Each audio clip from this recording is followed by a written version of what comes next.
Yes, sir.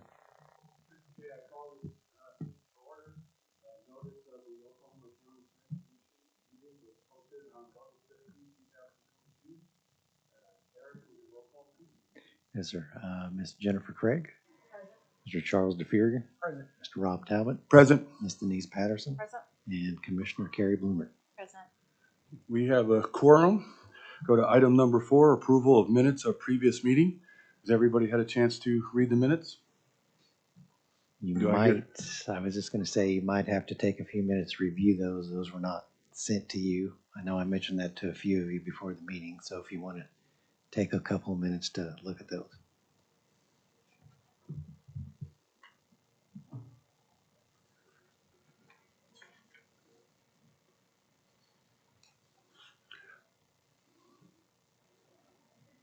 Do I hear a motion to approve the minutes? So moved. Second? Did you say? No, I'm asking Oh, for a second. okay, I'll second. Okay, Miss roll call. Jennifer Craig, I'll abstain. Mr. DeFuria, Aye. Mr. Talbot, Yes. Miss Patterson, Yes. Commissioner Bloomer. Aye. Okay, item number 5, which was deferred from July 21st, is the discussion and possible action to approve/deny the general plat GP 2022-09 of Council Crossing, a rural residential subdivision. Eric, do we have a report?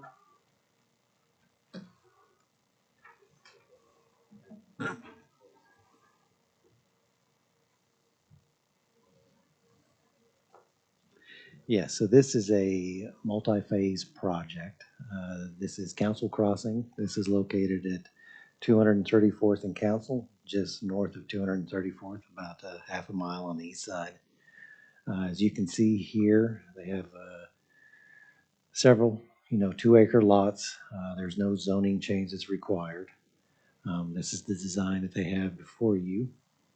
If you have any particular questions, I can answer those. We're gonna do 13 and 14. I was gonna do those separately. Next item. Well, this is 5, but yeah, I know what you're talking about. I was gonna do that.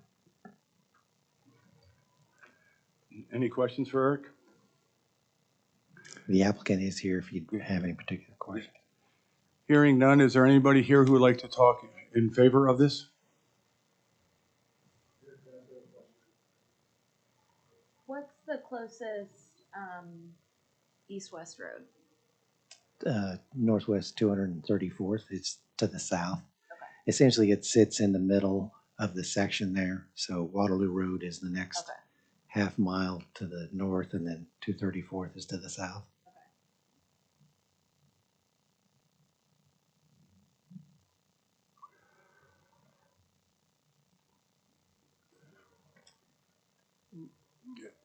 If there's no one here to speak in favor of, is there anybody here who would like to speak against this?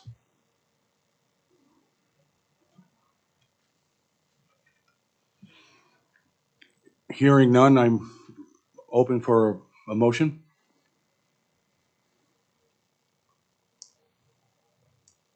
I'll make a motion to approve. I'll second. Roll call, Eric? Miss Craig, Yes. Mr. DeViria, Yes. Mr. Talbot, Yes. Ms. Patterson, Yes. Commissioner Bloomer. Yes. Okay, item number 6, which was deferred from July 21st, 2022, is discussion and possible action to approve/deny the preliminary plat PP 2022-04 of Council Crossing Royal Residential Subdivision. Eric, report. So previously, the request for deferment to today was for engineering issues that we were discussing with the applicant. We were able to get through those issues. Everything is corrected to what we were asking. The only issue that we had, and it wasn't necessarily an engineering issue, but one thing that we wanted to point out, if you go to the next slide. So part of our regulation is we have a 300-foot buffer requirement from well tank apparatuses, pump jacks. And so in this particular picture, which is an older picture, we looked at the most current one, and those yellow dots that you see there represent the current oil um, equipment that's out there. And so that's what those buffers that you see, the blue one is the tank equipment, the red one is the wellheads. And so the red dashed line that you see there to the south is our setback for Council Crossing. We have an 80-foot setback, and then there's a 100-foot setback from Council Road. So in particular, if you look at lots 13 and 14, those are 2-acre lots. And we calculated with the drainage easement that you kind of see there, it goes west to east, and then it goes to the southeast towards Council Crossing. We calculated there to be approximately a quarter of an acre, maybe 3/10 of an acre that's actually buildable as far as a home. Now, I just want to point that out. You can put, as an example, in the buffered areas, you can put an outbuilding. You can put your septic or your aerobic system. Obviously, you can't get onto the leased area as far as the oil, but I just wanted to point that out as you have 2 acres that are make up the lots, but overall you really have 3/10 of an acre. So that's within the regulations. I just wanted to point that out as some issues that we had.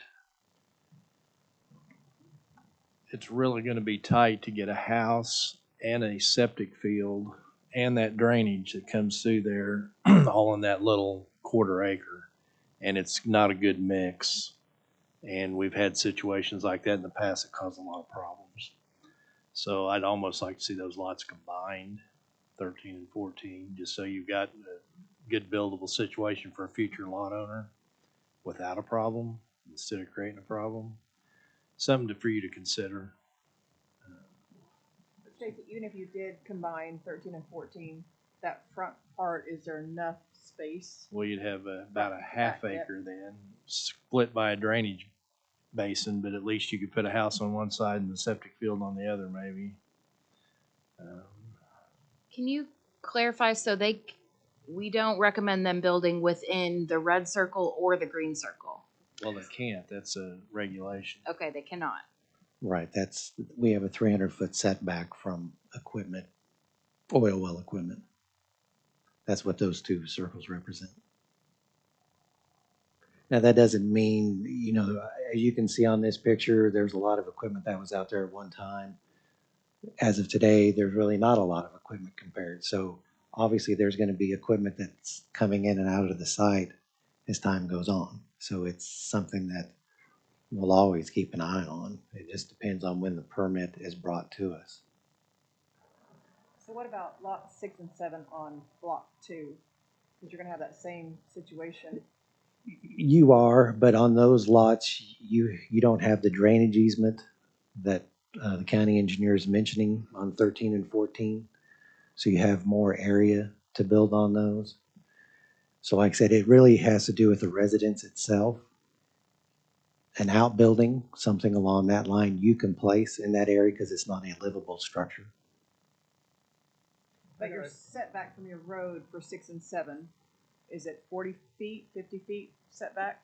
It's still 80 feet like Council Crossing. So, I mean, you're right. You're going to have an issue, but we don't think it's as big of an issue as on these 2 lots. So Eric, I've got a question. Where's the easement to get into these oil field equipment? It's along Council Crossing itself. If you Oh, okay. All right. Yeah, it's kind of hard to see, but Okay, it comes off of Council Crossing itself. I'm sorry, Council. Okay, but what you said, and what Stacy said, I think was different. You said they could put their septic in there, and Stacy said they couldn't. Well, it just depends on what they put. If they put a septic system, traditionally there is a septic field that goes along with that. If they decide to put an aerobic system works differently. So they could put an aerobic system, but they couldn't put a traditional septic field. we don't permit that. At the end of the day, that's something the Department of Environmental Quality permits. So that's an issue that's gonna have to be dealt with. But we just check, make sure whatever system they put in, we have that information when they come get a building permit. Are you the developer? Or are you representing the developer? And I assume the developer is aware of these issues. Hold on, can we get you to come up and state your name and address, please? Address? Name and address. My name is Brian Rowe. I work with Johnson Associates, 1 East Sheridan, downtown. Am I good enough? Okay. We spoke with Eric this morning regarding these issues and contacted the developer. The developer was confident that they have a building or they have a product that would fit within that third of an acre. What we were talking about is exactly what was just being discussed, is the home would be out of those, but any outbuildings could be allowed in there. My understanding was any septic or accessory structures like that could be allowed within those buffers. So we're talking about essentially constructing a single-family home, and they felt that a third of an acre is adequate for a footprint of a single-family home. That basically the rest of it would be a green space. So they, on that 2 acres, what would be allowed would be restricted, but a third of an acre for, I mean, that's 4,000 plus square feet, 5,000 plus square feet that you could easily fit with everything around it. And that's the product that they had in mind for this. Now, they understood it's not perfect, you know, it's not ideal, but it was also something that they thought they could work around. Any other questions? And so the green space, you can put outbuildings on it, like a garage or a storage shed. You can put playground equipment out there. You just cannot build a living structure. Correct. Okay. And we don't regulate the size of the structure. Okay. I don't know what the developer plans as far as maybe it's a 2,000 square foot home. You know, at the end of the day, we don't regulate the size of the structure.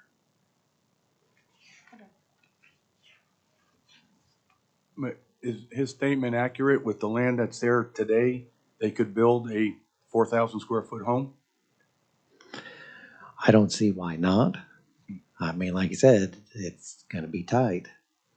And I don't know what product they ultimately want to put out there. Again, you know, when they come back to us for a building permit, all of these things are going to be checked. That's why we wanted to bring this to everybody's attention now, so there's no issue down the road.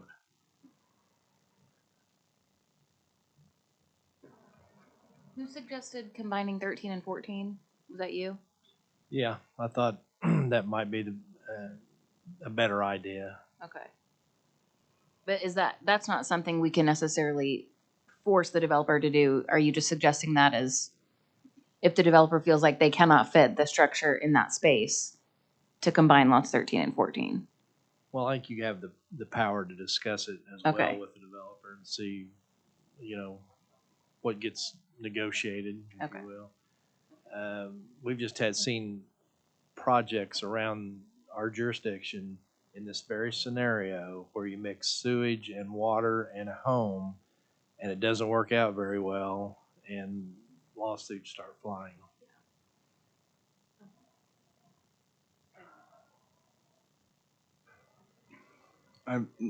Based on what you're hearing, if we were to say that combine 13 and 14, would that be an issue?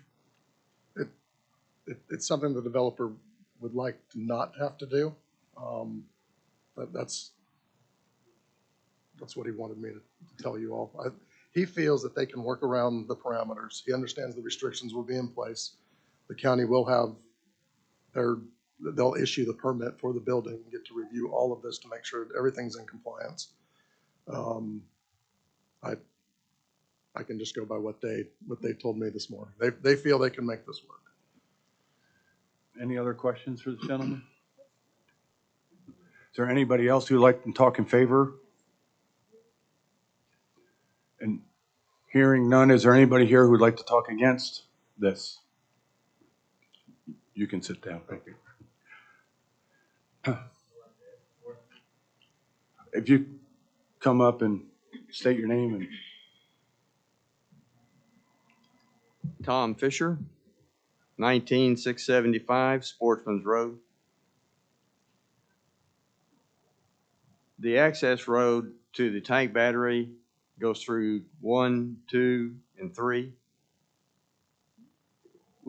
Is that okay with the property owner, or would that be a concern in selling those 3 lots?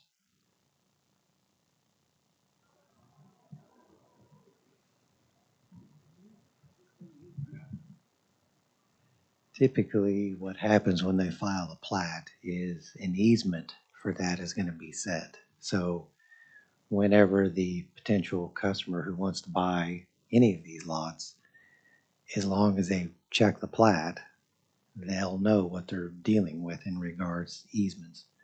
Now, as far as the building issues that we're discussing on 13 and 14, I mean, you're not going to be able to get that from the plat. You're going to have to do some additional homework and contact us at that time. So that may not be as obvious, but the road that you see there in that lease property itself, that's going to be outlined on the plat so you know what's there. So is the easement to grant access for someone to come work on the piece of equipment? Okay,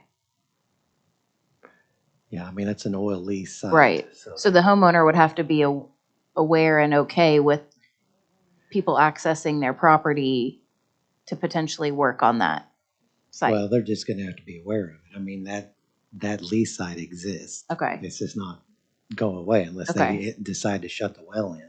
okay. So it's going to be there. Do we know how large the tanks are? I mean, how often is it pumped? Is it, no idea? I can't answer it. I can't answer We any don't of know those if it's every questions. week, every month. Couldn't tell you. Who owns it or has access to it? I don't remember.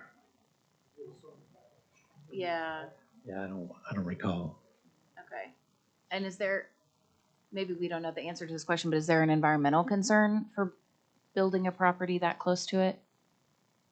Okay, I mean, there's some that are out there that we have now. There's an example of a subdivision that's off of Penn and 234th where there's a pump jack fairly close. okay. That's been out there for at least 10 years now, if I recall correctly. There's never been any calls from anybody stating any concern as far as oil or water issues. Eric, is the operator given notice of these proposals?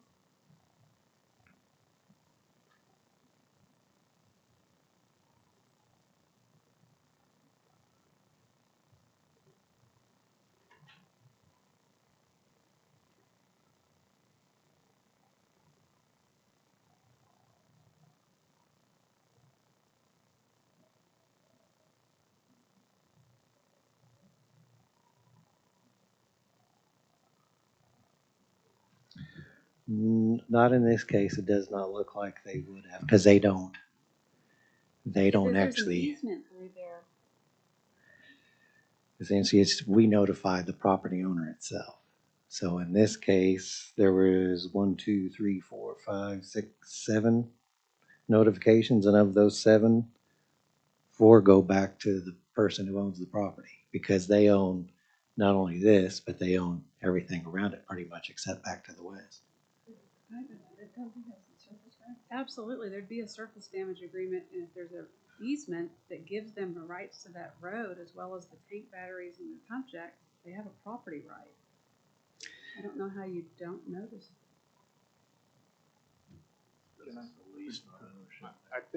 I think I was setting last time, and as I recall, there was someone here who was representing the oil interest who had a concern about this development, and what you just mentioned was, I think I pointed out that they had a lease, they had access, and it couldn't be denied by the, No, it would be a superior right. yeah, so. Do you remember who the, Now that, Commissioner, I don't. Do you recall that now?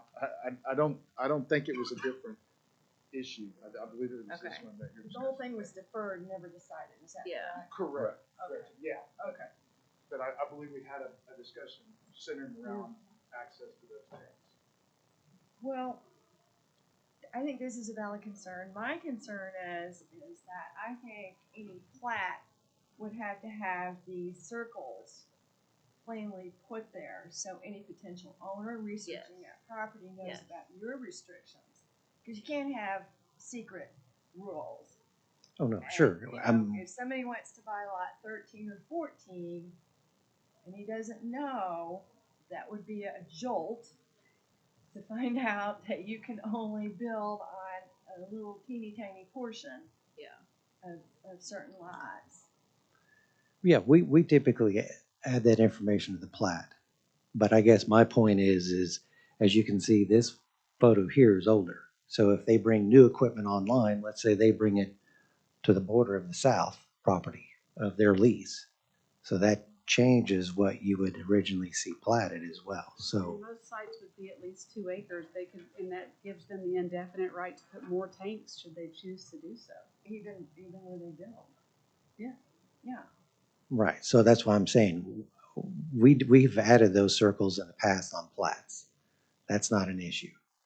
My point is if they add additional equipment, obviously after the plat has been filed, then So it's 300 feet from the pump jack, not from their entire. right, it's easement, from the equipment itself. where it is right now. So if additional Correct. tanks were added later, it could even reduce that further. Correct.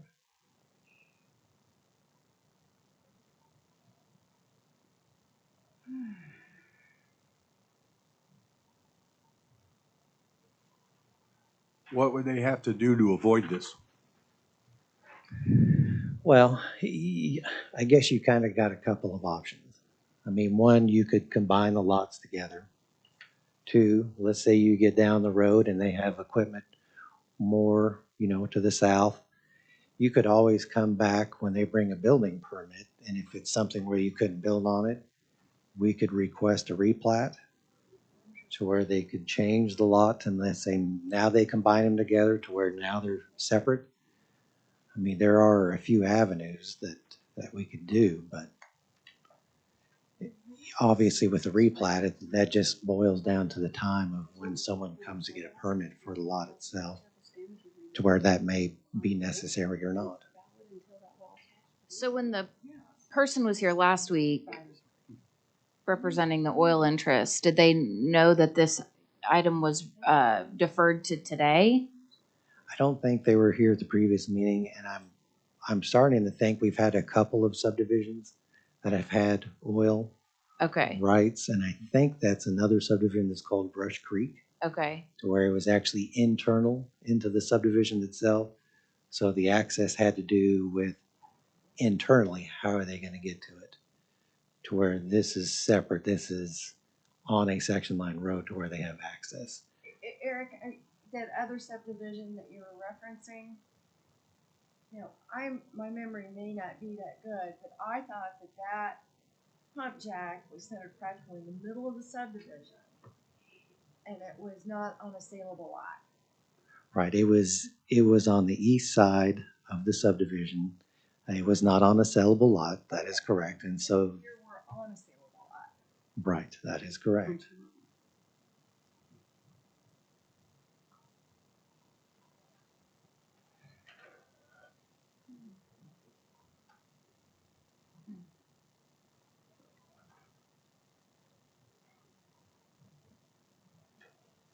And if we're looking at this correctly, lots 1, 2, 3, 4, 14, 13, 12, and 11 is where the current pad sits. That's correct. And they can put equipment anywhere in that pad. That's correct. And as of today, the equipment is basically more towards 3, 4, 12, and 11. Right, the yellow dots that you see is what they have You out say there. yellow dots, I'm not seeing yellow Okay. dots. Oh, okay. Okay. Yeah, so that's what they have out there today, because the picture that you see is an older picture. Gotcha.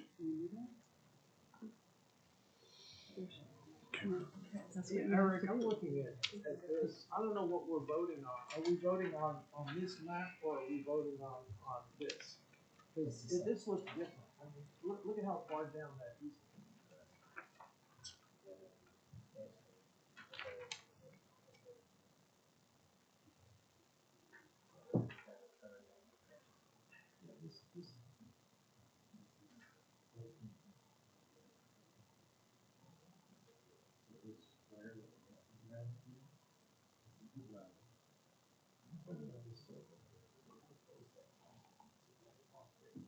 It doesn't look that close over here.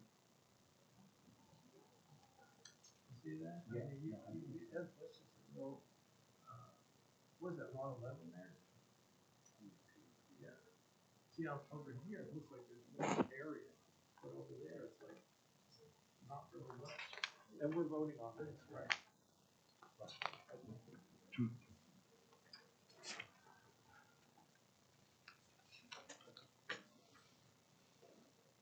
You want to take a look at this? This is that, is this the line? You see how there's a secondary line right here? A circle? You see it? Okay. That's See- it. See, I was looking at the colored area, but see that? But there yeah. is a line. There- right there. Yeah. And see, We have any other questions for Eric? that's like a little Eric, has there been any discussion with with the developer about possibly purchasing the wells?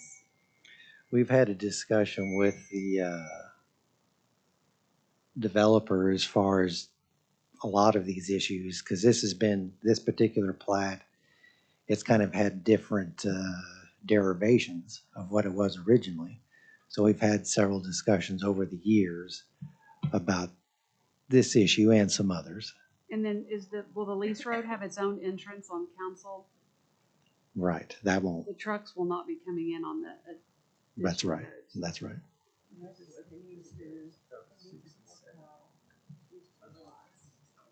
Yeah, they can put a tank anywhere in there. So what happens if a vehicle wants to access one of these points and there's fencing around the property on 14 and 13 and 12?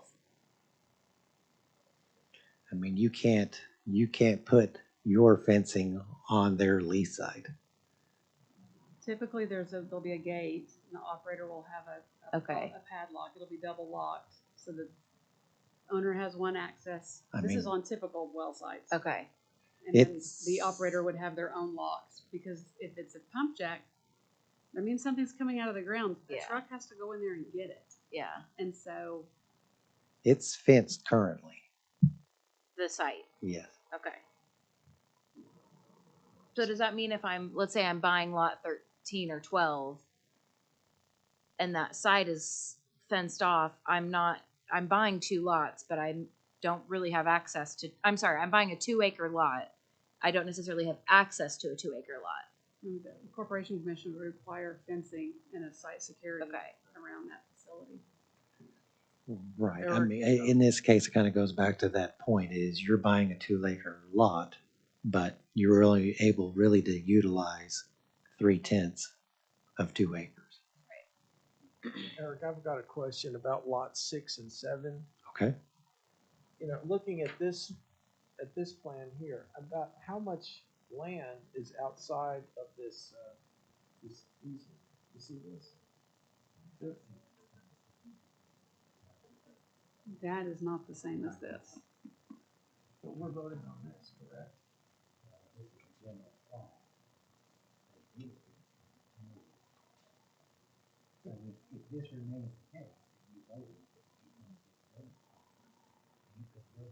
You can only build right here.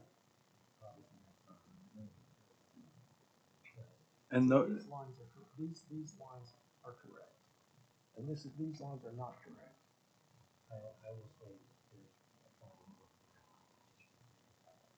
It's even more correct. Okay.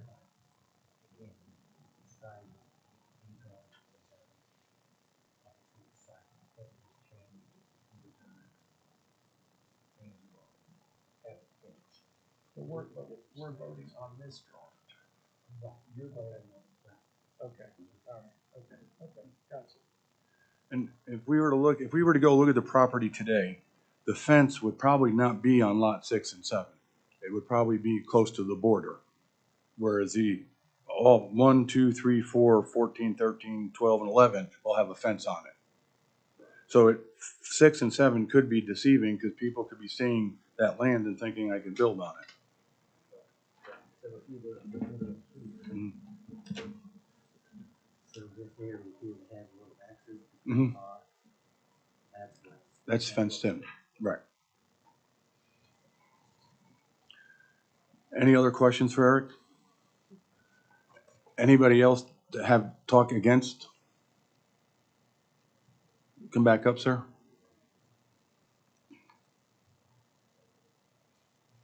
Tom Fisher. Uh, will the water be supplied by Deer Creek, or will there be wells dug on this development?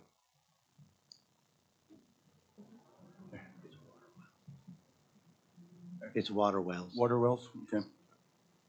Being that close to tank batteries, I will warn you that there's a possibility that that water could be contaminated. It's in the development I'm in, there's no wells out there because all the water's contaminated. Just take that to heart. Any questions for Mr. Fisher?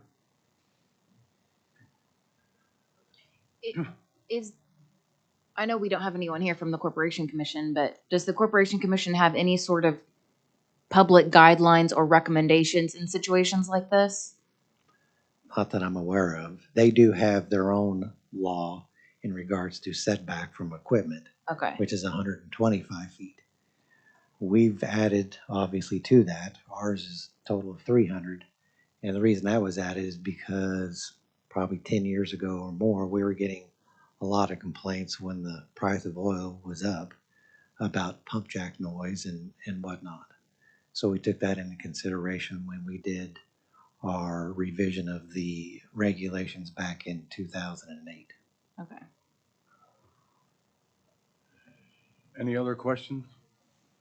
So back on water wells, if there are water wells, you've got to be within or outside of, 50 feet, 100 feet from the property, from your house, right, from your structure with a water well.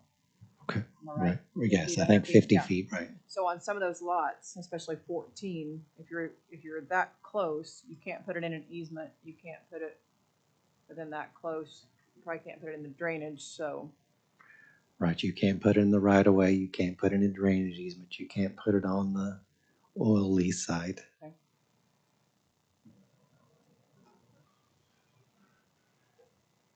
Any other questions? I'll entertain a motion to approve or deny item number 6.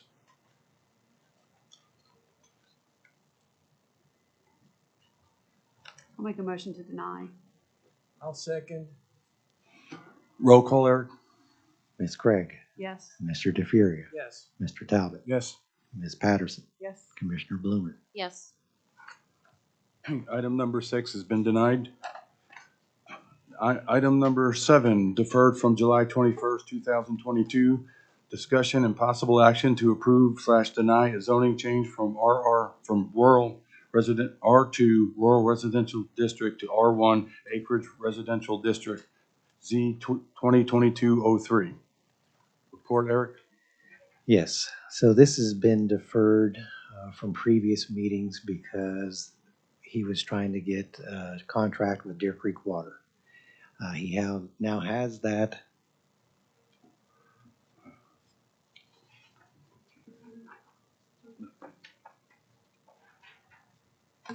You seen this? He now has that. I know some members have had a chance to look at that. So essentially what you have before you is 147 acres. It's currently zoned R2, which is a 2-acre minimum per residential unit. He's asking that it be rezoned to R1, which is a minimum of 1 acre per residential unit. This is located off of 234th and Council. It's actually south and west of the previous development that we just discussed.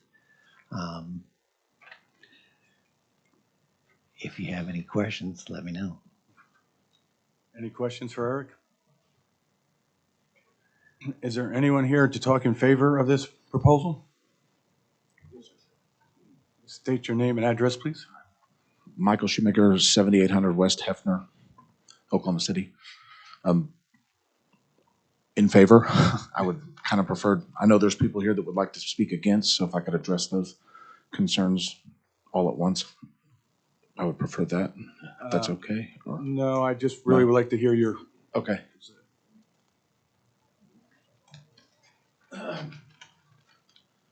So, sorry.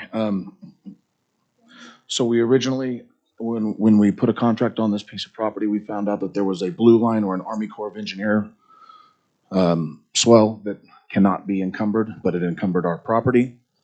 When we originally did the layout for a 2-acre lots, it allowed us to have 70 lots.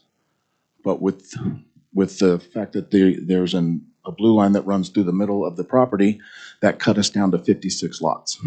So we filed for rezoning to R1 to not with the intent of going in there and stacking 1-acre lots on top of each other, but just to be able to get us back to the 70 lots, which makes the project financially a viable project. I know that there's concerns with regards to having 70 lots and the additional strain it will put on the Deer Creek school system.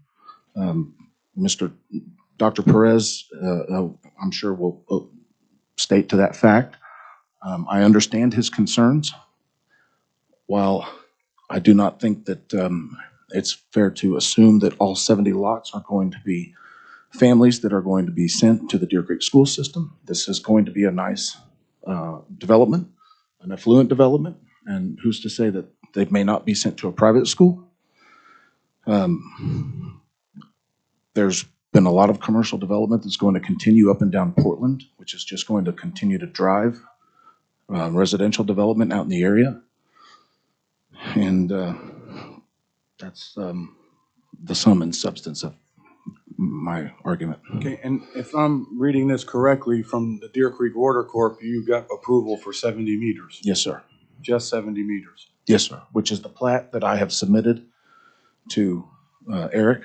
And in the event that anyone's concerned about whether or not I'm going to refile a different plat with 1-acre lots stacked on top of each other, that's not the case. He has the plat in hand. He has all of the submittal information, and I have a check ready to give him to move forward with filing for the general plat that I've represented here to the Planning Commission. Other questions?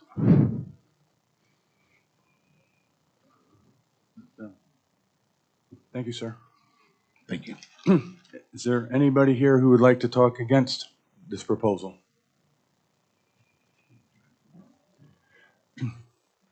State your name and address, please. Good afternoon. My name is Jason Perez. I'm the superintendent for Deer Creek Public Schools, address 20701 North MacArthur in Edmond. And I appreciate the stance that Mr. Shoemaker is making on this. I will say that being in a district that's growing by so much, one of the things we really rely on is a county land usage plan. It's a document that actually helps us in these discussions with developers who want to come out and make shifts to the plan. It gives us some sort of parameters to work with them.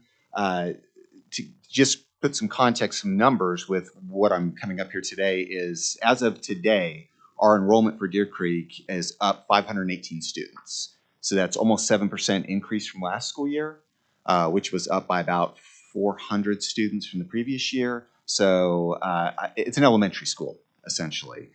Growth in our area is not a problem.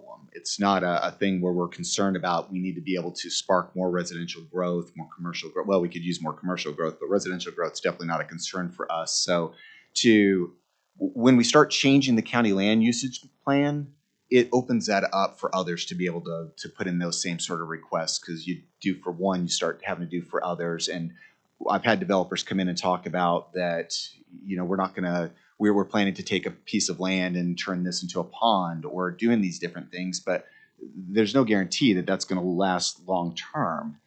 And I just would really strongly urge that I think that the land usage plan is fantastic. It still works to this day. And again, it's something that we really rely on to help be able to mediate our growth. We're growing at a tremendous rate anyway, even with the plan as it stands. So changing it does not really benefit the community. It certainly doesn't benefit the school district. And I would just ask for your consideration to leave the plan as it stands. And I know it may be unfortunate for this particular development, but the area that they've chosen has already been zoned for R2. So the developers knew what they were getting into in the beginning of this thing. So, Any questions? thank you. Anybody else? Oh,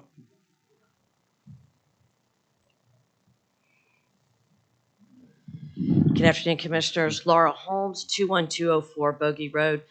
I've been up in front of you a couple of times in the last year or so, and I don't think I've said thank you for the service that you perform for the county. And to Stacy and Gretchen and Eric and the rest of the staff, you guys do a great job. And there's been a lot of growth in this area. District 3 particularly seems to be growing leaps and bounds. Those of us that live in the area, all you have to do is try and drive home at 5 o'clock or drive to work at 8 o'clock and spend about a half mile backed up at a four-way stop sign to know that we are growing. I would ask, I've submitted my objection letter. Please stay with the zoning that you have. Do not change the zoning. All the issues with traffic and water are one thing, but you have to also look at what's around this. These are not housing developments out there. These are 5 and 10 acre. The Ashleys own like 30 some odd acres across the street. This is rural land. It needs to stay rural. On my way to work this morning, I heard a story on NPR about the turnpike that's being proposed for Norman. But it was from a whole different perspective of not just what the impact on residents are, but the impact on wildlife. Yesterday, I happened to sit down, it's finally cool enough to be outside, and look out into my pasture and see a roadrunner. I haven't had a roadrunner in 2 years. And I don't know if it's because of the drought they've come back. It's thrilling to see them. Do I drive through the area sometimes and see a coyote? Yes. Oddly enough, I don't see many deer on my property. I can't figure that out. But nonetheless, we also have to think about that impact. That's part of the reason you have the larger zoning of 2 acres. And I think it's critically important to stay with it. And as you see, developers are able to come up with 2 acres. The one you just, even though you denied the preliminary plat, there's no zoning change. The is it Rush Creek, Eric? Rush Creek, they came initially with a 1 acre, redid, came back with a 2 acre. It addresses the oil well that's there, which is 300 feet from my neighbor's backyard or house, either one. And there are ways to do that for these developers. And I would ask that you deny this application as well. Thank you. and hold on, any questions? And thank you all again. Thank you. Sir?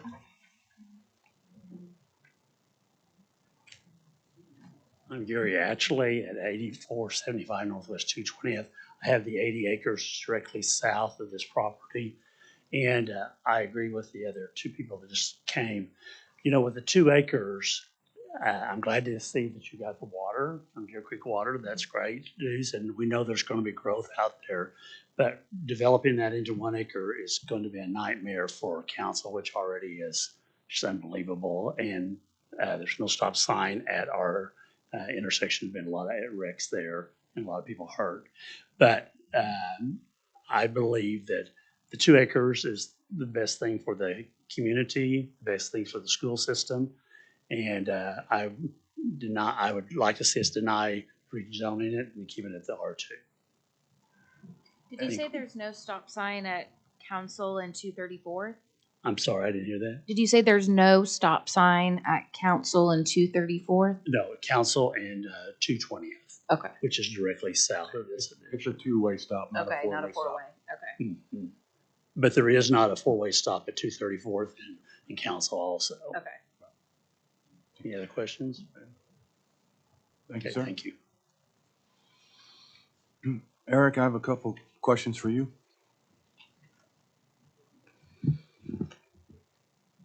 The gentleman mentioned a Army Corps of Engineers swale that's affecting this. Can you explain that? So if you look in the middle of the property there, it goes from east to west.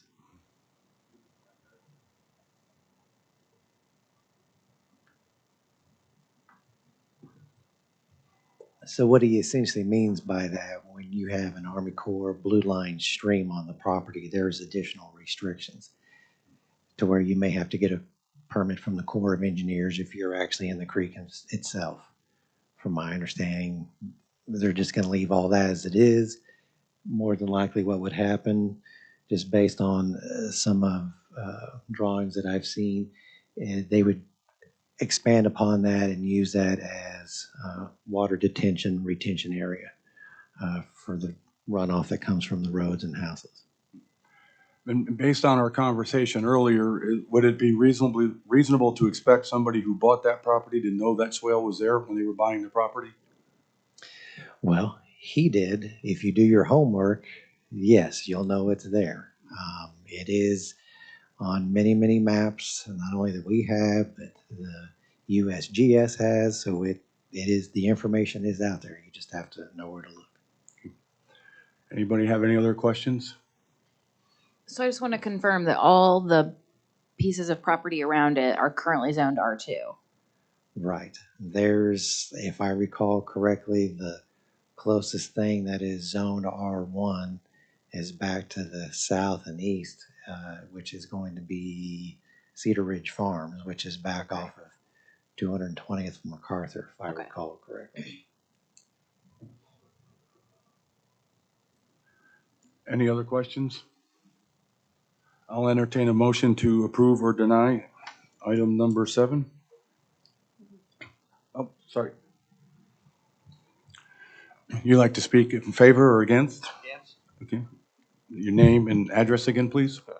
This is Tom Fisher, 19675 Sportsman's Road. According to the master land use map, a lot of the area that we're discussing right now is in the blue. The blue is all zoned 2 acres. If we start changing the blue and approving 1 acre lots, what's to say that all of that cannot be changed to yellow, which is 1 acre lots?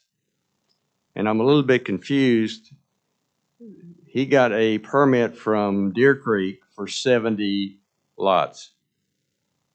That's 2 acres on 147 acres. So is he asking or going to be developing 2 acre lots out there? Or just 70 lots, 71 acre lots? I'm just a little bit confused. And so I think Eric can answer that question for you. If you would, Jim. Don't mean to scare you.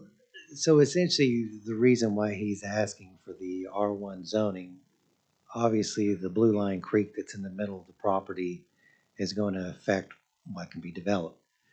So from my understanding and the drawings that I've seen to this point, the majority of the lots are going to be 1.5 acre. There's some that are 1 3/4, some that are 1 1/4. So he's asking for the rezoning so he can build on those lots, because right now the minimum is 1 dwelling unit per 2 acres. So he's asking for that so he can put houses on there. Obviously, he's not going to. They don't have to be 1 acre.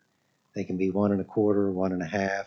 I know there are some that are 1 acre that are in the plat that he submitted.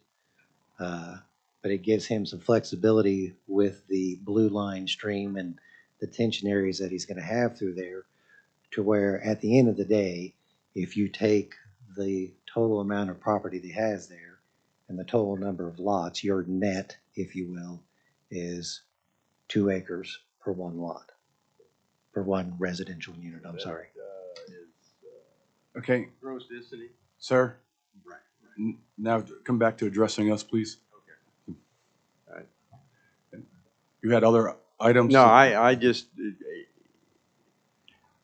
if we approve this rezoning, will this affect the rest of the blue area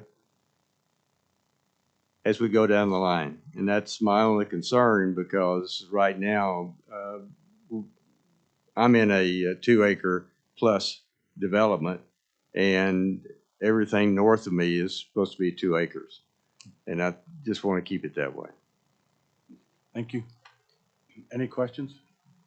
Thank you, sir.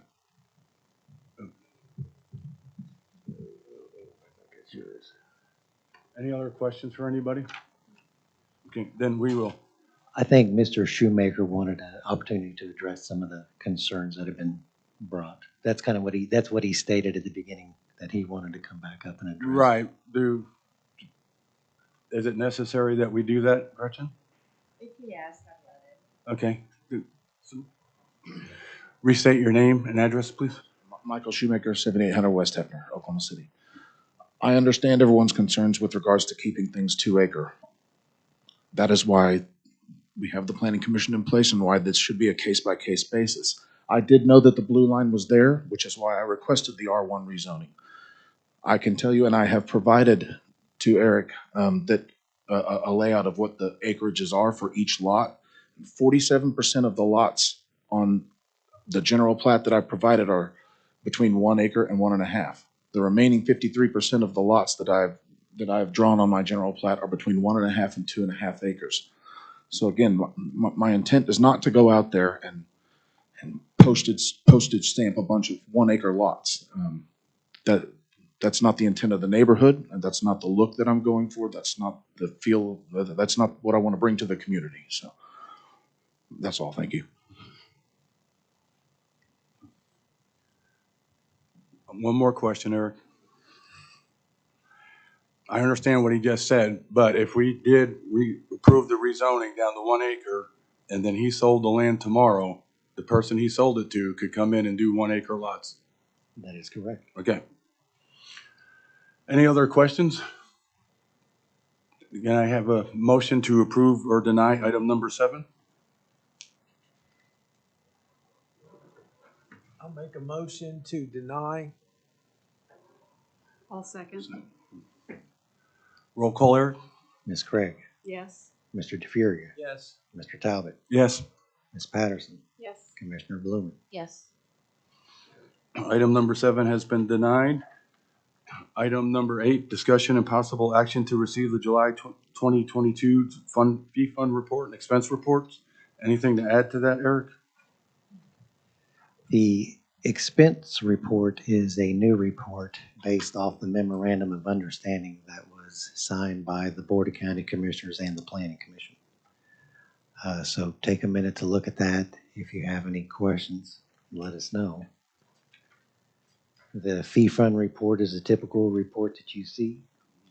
There has been an increase in funds. That's just from our yearly re-registration of contractors as far as plumbing, mechanical, electrical.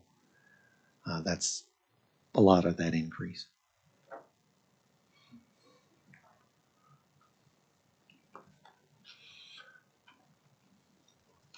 Any questions? I'll entertain a motion to receive the fee fund and expense report. I'll move to receive. I'll second. Roll call, Eric? Ms. Craig, Yes. Mr. DeFuria, Yes. Mr. Talbot, Yes. Ms. Patterson, Yes. Commissioner Blumer. Yes. Number 9, new business. In accordance with the Open Meetings Act, Section 311.9, new business is defined as any matter not known about or which could not have been reasonably foreseen prior to the time of posting the agenda. Any new business, Eric? No, sir. Hearing none, then I'll entertain a motion to adjourn. So moved. Second? Roll call? Ms. Craig, Yes. Mr. DeFuria, Yes. Mr. Talbot, Yes. Ms. Patterson, Yes. Commissioner Blumer. Yes. We're adjourned.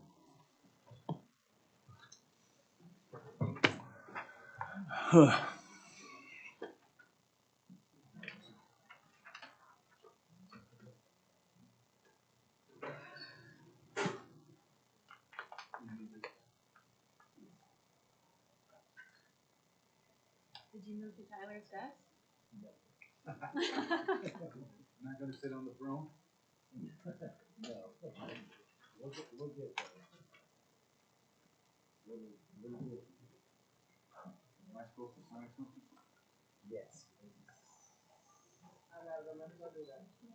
Frankie, or can you come down? No, no, no.